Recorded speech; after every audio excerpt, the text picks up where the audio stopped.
This is a BC only Riemann sum video using formulas for Simpson shapes. Now remember, a Simpson shape is where you might have a curve and you're trying to approximate it, and we could do trapezoids, but instead of having a straight line, let's make it a curvy line, because if we make it a curvy line, then we can get closer to the actual value than just a straight line.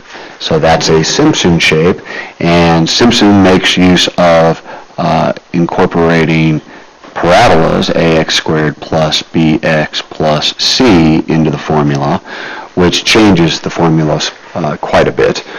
So notice this time our formula b minus a over 3n, and inside we're going to be alternating using 4, 2, 4, 2, 4, and so on. It's important to note you can only use Simpson's approximations when n is even, and we must have equal subintervals. So just scrolling through in case you wanted to take a look at the previous approximations.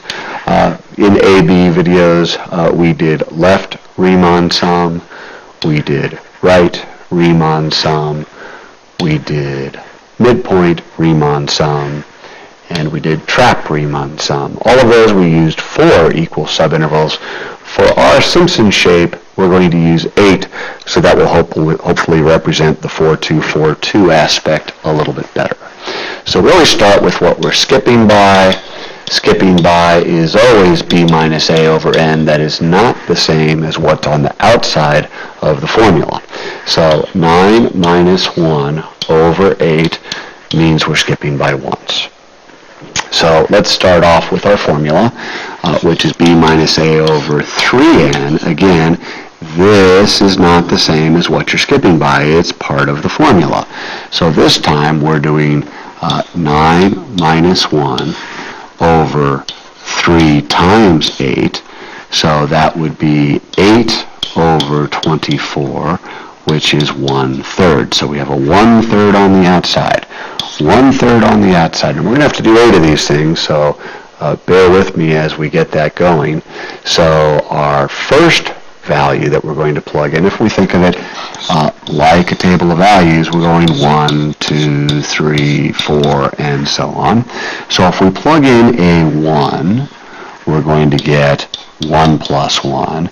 Now we're going to use 4 times, plugging in a 2, 2 plus 1, plus 2 times, plugging in a 3, so 3 plus 1, and then we have a 4 times 4 plus 1, and a 2 times 5 plus 1, and a 4 times 6 plus 1, and then we have a 2 times a 7 plus 1, and a 4 times an 8 plus 1. Now if you do this correctly, your second to last term should have a 4 in front of it, and then your final term should not have either a 2 or a 4 in front of it.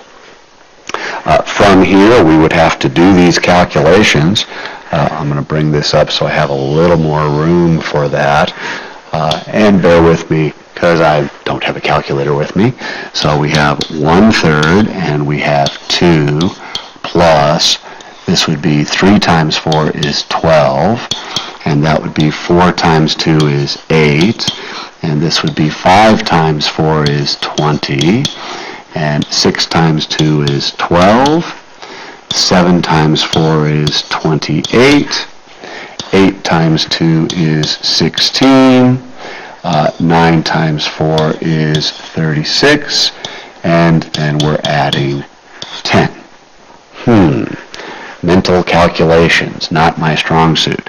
So we have 10, and 12 is 22, 20 is 42, 12 is 54, 28 would be 64, 74, 82, plus 16 would be 98, plus the 10 over here would be 108, plus the 36 would be 144.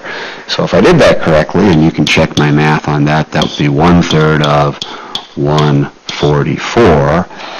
Well, 1/3 of 44 would be something. Let's see, 3 goes into 144. Isn't this fun? Would be 4, 12, 24. Indeed, I knew that was 48. I did. Trust me. So our Simpson's approximation is 48.